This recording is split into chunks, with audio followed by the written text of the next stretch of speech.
can't pay for this right now because I'm not working, so I've had to cut down on some luxuries like paying for stuff. Welcome to MsMojo, and today we're counting down our picks for the top 10 things you didn't notice in Central Perk. Please tell me you're not going to dress up like a dinosaur. Not 2 years in a row. For this list, we'll be looking at details from the iconic coffeehouse from Friends that even the biggest fans might have missed. Is there anything we missed? Blow our minds in the comments below. Number 10. Coffee brands. You see all those coffee beans and the packaging in the background of Central Perk? Hey, Rach, want to hear the new song I'm thinking of singing this afternoon? I wrote it this morning in the shower. Well, starting in season 2, the show's set decorator Greg Grande and his team began creating fake coffee brands with original logos to put on display. If you told us that you noticed them before now, we would have been very impressed. Come on, Terry, I'll even clean the cappuccino machine. You don't clean the cappuccino machine? Of course, I clean it. I will clean it. Because, let's be honest, even if you know they're there, they aren't exactly easy to make out clearly enough for you to really appreciate the design. But we guess that's what makes this such a cool Easter egg, because you really have to hunt for it. And by hunt, we mean zoom and enhance. Okay, but the money's good. Plus you get to stare at Rachel as much as you want. What? Flexible hours. Number 9. It's really close to Joey and Chandler's apartment. Joey, omnipotent. You are? Central Perk boasts convenience as well as comfort. In the 4th episode of the first season, Joey walks into Central Perk counting off the last few steps, proving to Chandler that their place really is less than 100 steps from the coffeehouse. 5, 96, 97. See, I told you. Less than 100 steps from our place to here. You got way too much free time, man. 97 steps is only about 240 feet. Now, when Joey says our place, we don't know if they started counting from their apartment door or the front of their building. But even if it was from their building, that's at most about 1 block away. I mean, one day you're eating turkey, the next thing you know, your lords are leaping and your geese are laying. Which is why geese are so relaxed this time of year. We're sure the coffee was good and the big couch looked comfortable, but as with most things, it all comes down to location, location, location. Number 8. Gunther isn't named until season 2. Gunther! These guys are trying to take our seat. Remember that episode in season 1 where Gunther says, "Wait, no you don't." And do you know how we know that? Because Gunther didn't have any lines in the first season. In fact, he didn't even have a name. Look, my first paycheck! Look at the window, there's my name. Hi, me. According to actor James Michael Tyler, about a week before filming the 9th episode of the 2nd season, one of the show's creators, Marta Kaufman, asked him if he had any acting experience. He told her yes. And the next week she told him, "Your name is Gunther." And then she told him, "You get to say yeah today." And with that, Gunther was born. Hey, Gunther, you got stairs in your place? Yeah? Yeah, go nuts. There we go.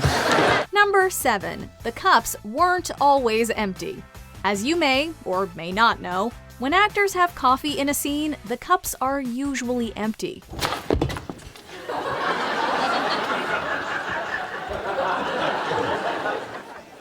Okay, here we go. And Friends was no exception to that long-held props rule. That is, unless they were actually supposed to drink. Okay, here we go. Oh, there's no room for milk.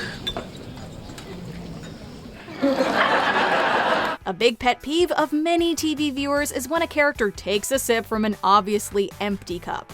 But James Michael Tyler told Express that if a character had to actually drink in the scene, then they would fill their cup with an actual latte or cappuccino from backstage. That only went for the main cast, though. For all the extras on the Central Perk set, their cups of Joe were just cups. No Joe. Number 6. The artwork changed regularly. We're not sure how often the general decor is changed at your local coffee house, but at Central Perk, it was multiple times per season. I'm getting pretty good at this. Excellent. That's very good. Obviously, some things, like that awesome couch, never changed. But according to the set decorator, every 3 or 4 episodes, you would see some new artwork, flowers, and posters. Hey, Joey, Playboy printed my Joe. What? No, Dad, it's mine. It's my joke. You can call them. They'll tell you. It's my joke. It's my joke. Whoa. Over the course of the 10 seasons, you'll also notice reupholstered chairs and bar stools at the gang's favorite hangout. And fun fact, in the show's 3rd episode, Ross wore a Big Hitter pop art t-shirt.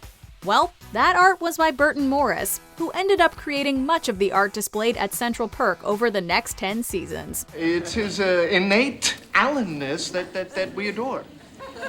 I personally could have a gallon of Allen. Number 5. The writers stole the cast seats. I'm telling you, that girl totally winked at me. Did not wink at you. In the season 3 premiere, the one with the Princess Leia fantasy, the one thing that everyone remembers is obviously Rachel dressed up as Princess Leia. But if you remember the opening scene to that episode, it shows the gang walking into Central Perk, seeing other people sitting on the couch, and slowly walking back out. Huh.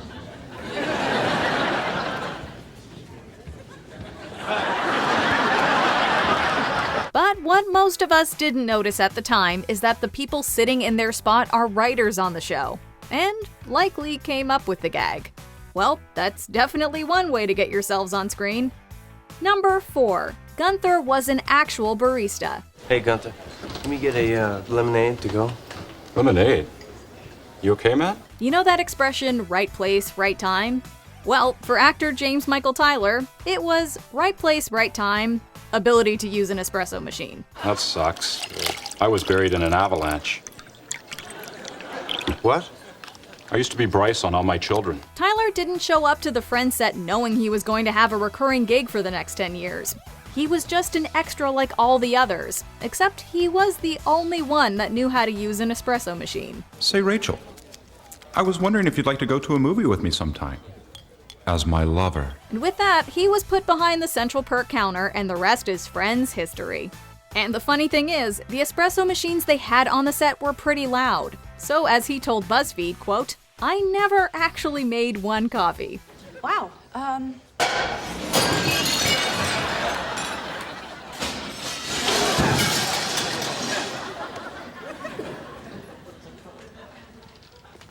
I dropped a cup. Number 3. The couch was reserved. Speaking of that couch, one of the show's biggest mysteries was how the hell the gang always got dibs. My skin is soapy and my hair is wet. And Tegrin spelled backward is Nurget. Central Perk looked like a popular place, and they were usually pretty busy. Yet those primo seats were always, or almost always, available for them. Well, if you look closely at the coffee table in front of the couch, you will often see a reserved sign. But why is it there? Why are these 6 people so special?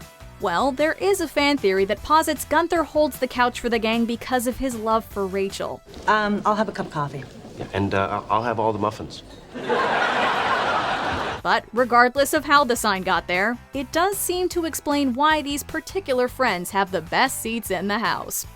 Number 2. The potato. Over the course of its 10-season run, Friends had at least 2 instances involving potatoes. Well, I'm a potato, or a spud, and these are my antenna. One you definitely noticed, and one you probably didn't. The more notable potato sighting happened when Ross walked into Monica and Chandler's Halloween party in Season 8, dressed as Sputnik. So Sputnik becomes... Sputnik. It would have been hard not to see that big potato. But the one sitting on the cake stand in Central Perk in the 8th episode of the 4th season was much easier to miss. Hey, Gunther, have you seen Chandler? I thought you were Chandler. Although, now that we've told you and shown you, it might be the only thing you see whenever you revisit the scene in the future. And no, we have no idea how it got there or why no one got rid of it before filming. Hey, Joe. Va fa Napoli, huh? Before we continue, be sure to subscribe to our channel and ring the bell to get notified about our latest videos. You have the option to be notified for occasional videos or all of them. If you're on your phone, make sure you go into your settings and switch on notifications. Number 1. The backdrop changed. I don't want to be single, okay? I just want to be married again. Back in 1994, no one could have predicted that Friends would be the TV mega hit and global phenomenon that it became. At the time, it was just a new show with potential and without a huge budget. Hey, do you guys know what you're doing for New Year's? Gee, what? And one place where that smaller budget was most evident was just outside of Central Perk, where, during the first season, it was nothing more than a painted set. But in the second season, they moved from Stage 5 to the bigger Stage 24. And with the move came more space outside the coffee shop for an actual street set. Bullies, big bullies. Oh, look who's here. It was a set we saw used on many occasions throughout the rest of the show's run, including for Phoebe's wedding. Do you agree with our picks? Check out this other recent clip from MsMojo. And be sure to subscribe and ring the bell to be notified about our latest videos.